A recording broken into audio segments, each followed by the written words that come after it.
Hello friends, I am Dr. Mangesh Dishing, working as an assistant professor in Satana College. Today we will see some basics of isomerism. Basics of isomerism. Isomerism, that concept, is firstly observed in 1827. There were two scientists, Justus Liebig and Friedrich Euler. They independently doing the research. Justus Liebig prepared fulminic acid HCNO in 1827, while Friedrich Euler prepared cyanic acid HOCN in 1827.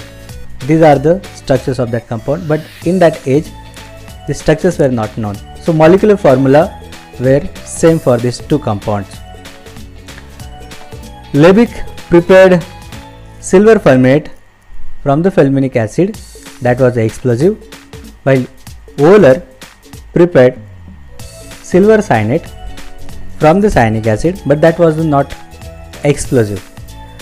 So Berzelius named these two type of compounds are called as isomers. So what are isomers? So isomers are the compounds having same molecular formula but different structural arrangement that represents different compounds are called as isomers, and this phenomenon is called as isomerism. In 1828, Euler discovered urea that had the same atomic composition as the chemically distinct ammonium cyanide. So this is the structure of ammonium cyanide. On heating it gives urea. Both have the same molecular formula but their structures are different, their properties are different. So this is the beginning of organic chemistry as the first in vitro synthesis of the chemical compound. So urea is the first compound which is synthesized in a laboratory. So Euler reportedly wrote to the Berzelius in 1828, "I cannot, so to say, hold my chemical water, and must tell you that I can make urea without thereby needing to have kidneys or anyhow an animal, be it human or dog." So isomers are classified into two classes on the basis of sequence of atoms. If isomers having same molecular formula but different structural formula, in that case different sequence of atoms, arrangement of atoms is different, those isomers are called as structural isomers or constitutional isomers. And secondly, if the sequence of atoms is same, then those isomers are called as stereoisomers. Next is structural or constitutional isomers are classified into 6 classes: chain isomers, functional group isomers, positional isomers, ring chain isomers, metamerism and tautomerism. Similarly, stereoisomers are also classified into 2 classes: conformational isomerism and configurational isomerism. Further, configurational isomerism are classified into 2 classes: geometrical isomerism as well as optical isomerism. So first we will see structural isomerism. So structural isomers, that is constitutional isomers, are classified into 6 classes. First, chain isomerism, positional isomerism, functional group isomerism, chain ring isomerism, metamerism and tautomerism. So we will see one by one. Firstly, chain isomerism. So isomers with same molecular formula but differ in the length of carbon chains, straight or branched, are called as chain isomerism. So these are the 3 examples, all 3 containing 5 carbons. So these are basically pentanes, but here all 5 carbons are in a long chain format. So the longest chain is 5 carbons, so this is called as N-pentane. So these are the physical constants of that N-pentane. Secondly, this is a branched, so longest chain is of only 4 carbons, so different in length of chain. So this one branch is there, that's why this is called as isopentane. These are the physical constants. So these physical constants are different. It means that these 2 compounds are different. These are the isomers, same chemical formula but different structural formula. Similarly, here are 2 branches, that's why the name is of this compound neopentane, and these are the physical constant of this neopentane. The longest chain is of 3 carbons. So length of carbon chain is different. 5 carbon chain, 4 carbon chain and 3 carbon chain. So these isomers are called as chain isomers. Second one is positional isomerism. The compounds with same molecular formula but differ in position of the functional group are called as positional isomers, and this phenomenon is called as positional isomerism. So this is chloropropane, this is also chloropropane. Chlorine is a functional group. The position of this functional group is at the first carbon, that's why this is called as chloropropane, while the position of this functional group is on the second carbon, that's why this is called as 2-chloropropane. So position of the functional group is different, so these two isomers are called as positional isomers. Similarly, 1-butene and 2-butene, the position of the triple bond is on the first carbon, while here position of the triple bond is on the second carbon, that's why these are two isomers are called as positional isomers. Third one is functional group isomerism. The compounds with same molecular formula but differing functional group are called as functional group isomer. This phenomenon is called as functional group isomerism. So this is methyl acetate, while this is propionic acid. The molecular formulas are same but their functional group are different. This functional group is called as ester functional group. This functional group is carboxylic acid. So same molecular formula but differ in functional group, that's why these two isomers are called as functional group isomers, and this phenomenon is called as functional group isomerism. Similarly, this is dimethyl ether, methoxymethane, while this is ethyl alcohol, molecular formula is same but this is ether ROR and this is alcohol ROH. So these two compounds are called as functional group isomers. Next type of the isomerism is metamerism. In this type of isomerism, this isomerism is due to unequal distribution of the carbon atoms on either side of the functional group in the molecule. So individual molecule is called as metamer. So these are the two examples. In both the compounds, molecular formula is same as well as functional group is also same, but the difference is along this functional group the number of carbons are different in both the compounds. So this is diethyl ether. So along this ether functional group, both the side contains 2 carbon atoms, while in case of methyl propyl ether, along this ether functional group one side is 1 carbon while second side is 3 carbons. So even though same molecular formula, same functional group, but these are two compounds are not same, these are the isomers.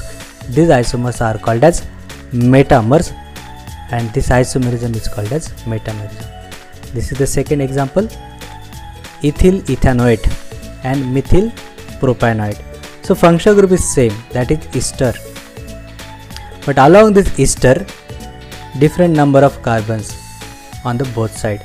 So carbonyl carbon contain only 1 carbon in ethyl ethanoate, while carbonyl carbon having 2 carbons in methyl propanoate. Similarly, ester group of this single oxygen containing 2 carbon, while this oxygen containing 1 carbon only. So these two compounds are called as metamers. These are not same compounds, these are the metamers, and this isomerism is called as metamerism. Next is ring chain isomerism. So the compounds with same molecular formula but differ in the linkage of carbon atoms. Isomers either have open chain or closed ring. So one isomer is like ring and second one is chain isomers. So these are called as ring chain isomers. So their molecular formulas are same. So this is propene, this is cyclopropane. This is a chain form while this is a cyclic form. That's why these two isomers are called as ring chain isomers. Similarly, this is 2-butene while this is cyclobutane. So these two isomers are called as ring chain isomerism. Last one is tautomerism.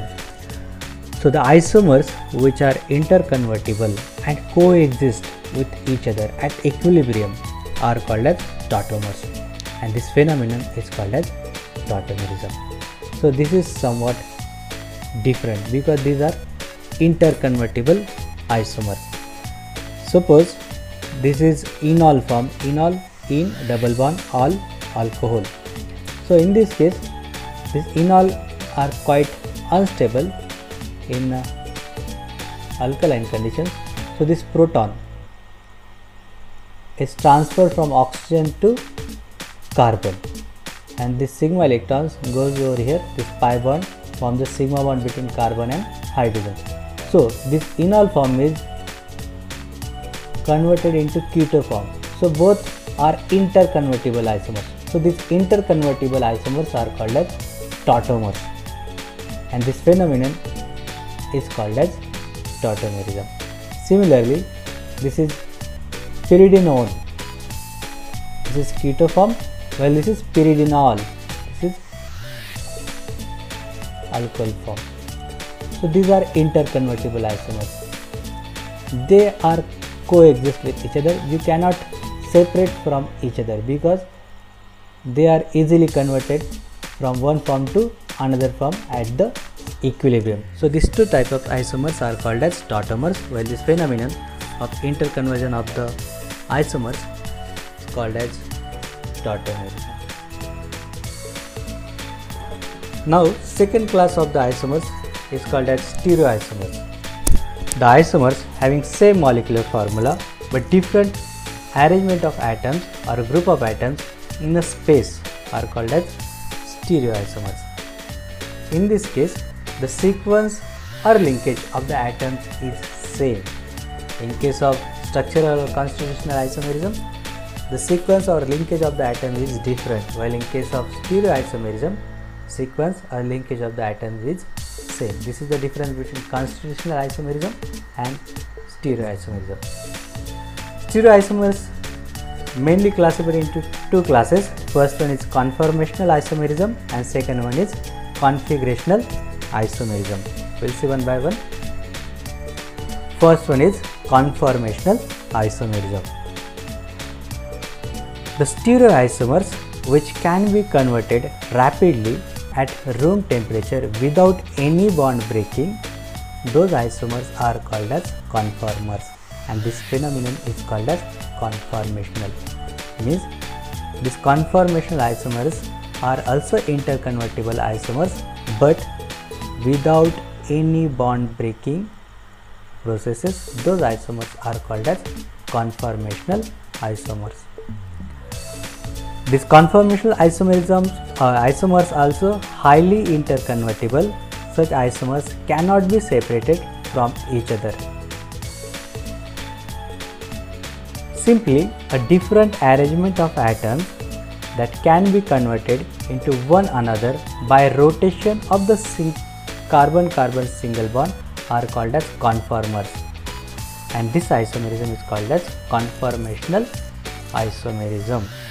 So these are the isomers, interconvertible isomers by simply carbon-carbon single bond rotation. Those isomers are called as conformational isomers, and this phenomenon is called as conformational isomerism.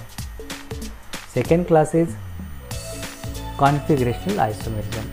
The stereoisomers which cannot be converted unless the covalent bond is broken is called as configurational isomerism. So conformational isomerism are interconvertible isomers without bond breaking just by carbon-carbon single bond rotation, while configurational isomers or isomerism, they are not interconvertible unless and until you've broken the bond. So configurational isomerism are classified into two classes. First one is geometrical isomerism and second one is optical isomerism. Before going into the details of the stereoisomerism or stereochemistry or stereoisomerism, we should know about the projection formulas. So what are the projection formulas? So as we know that all the organic molecules are the three-dimensional molecules, but we need to learn it, these three-dimensional molecules in the two-dimensional, like boards, our notebook and books. So that will be difficult. So the organic compounds are having three-dimensional structures, and it is not easy to write, to depict on a two-dimensional board or paper. To overcome this problem of writing three-dimensional molecules into two-dimensional paper, so following projection formulas are evolved. So which are those projection formulas? There are four projection formulas. First one is wedge and dotted line formula. Second one is Sawhorse projection formula. Third one Newman projection formula, and last one is Fisher projection formula. Now we will learn one by one. So firstly is wedge and dotted line formula. So this is the easiest one to understand. It's very simple.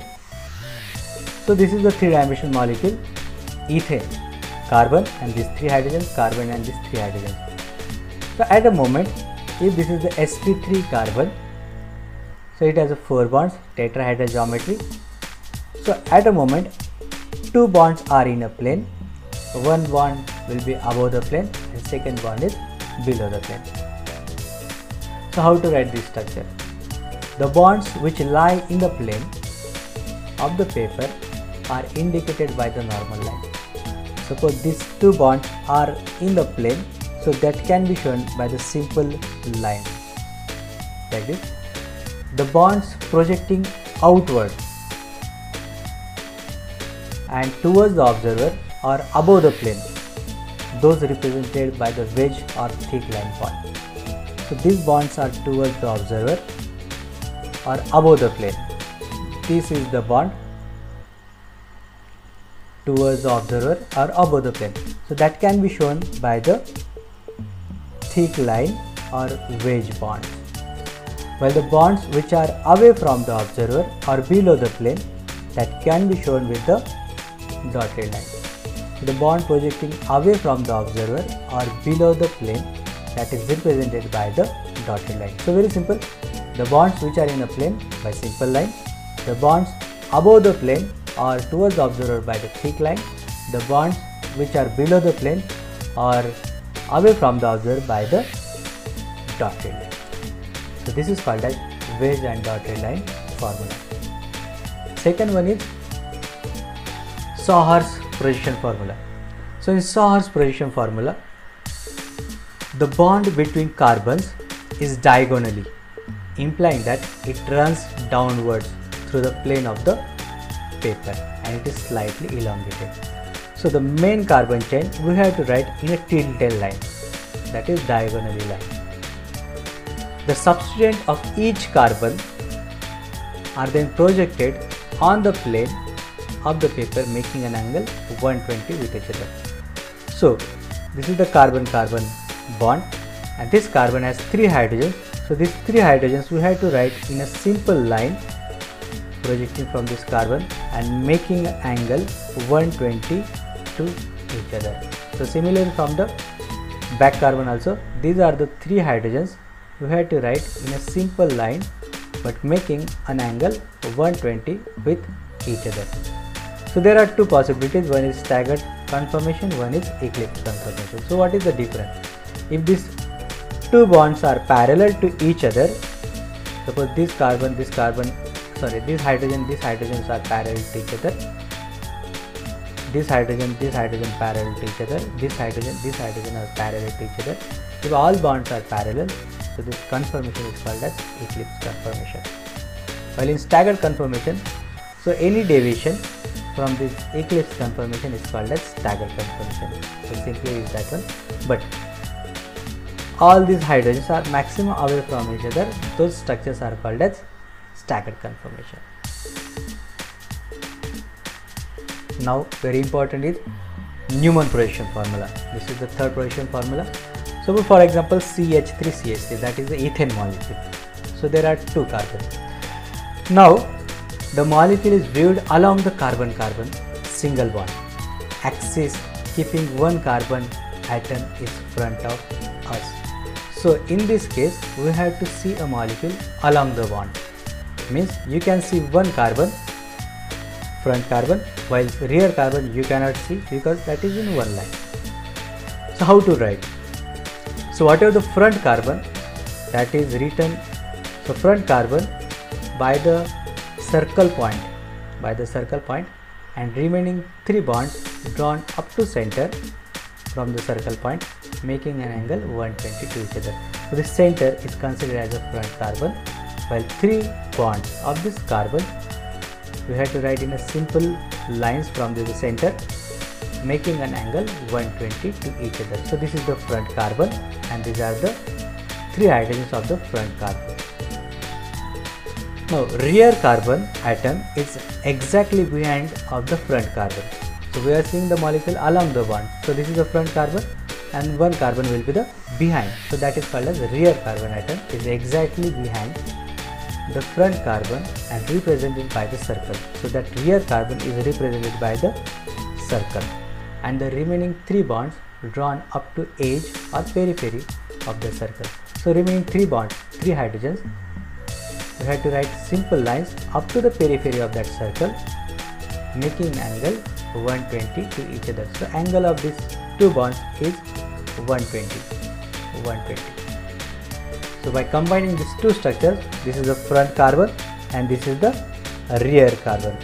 So front carbon has a point, and these are the 3 hydrogens of the front carbon, while this circle is a rear carbon, and these are the 3 hydrogens of the rear carbon. If these are hydrogens maximum away from each other, this configuration is called as staggered conformation. Similarly, this is the front carbon atom, this is the rear carbon atom. These are the black hydrogens of the front carbon atom, while red hydrogens are of the rear carbon atom. Now they are parallel to each other, so this conformation is called as eclipse conformation. So if these groups are maximum away from each other, that conformation is called as staggered conformation, while these groups are parallel to each other, the conformation is called as eclipse conformation. Last one is Fischer projection formula. The molecule is oriented in such a way that carbon chain becomes vertical. So main carbon chain, main carbon skeleton, we have to consider as a vertical line. Horizontal bonds are towards the observer, while these horizontal bonds are considered to be the towards the observer or over the plane, while vertical line groups are away from the observer. Suppose this is the methane group, so this is the carbon. So these horizontal groups are towards the observer, while these vertical groups are away from the observer. So this is the convention of the Fischer projection formula. Horizontal line groups are the towards the observer, while vertical line groups are away from the observer. So this is the structure of the methane group, and this is the Fischer projection formula of the methane group. So these vertical line groups are away from the observer, while these horizontal line groups are towards the observer. You need not write here wedge and dotted line formula, you can simply write the skeleton. Here also this is the ethane structure.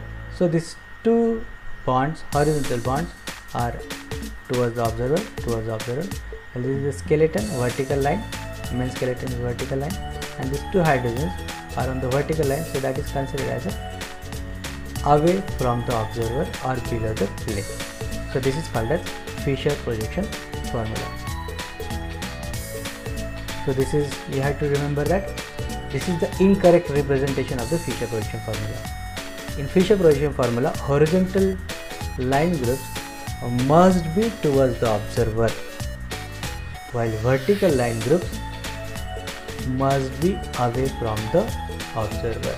So this is the incorrect format of the Fischer projection formula. Thank you friends.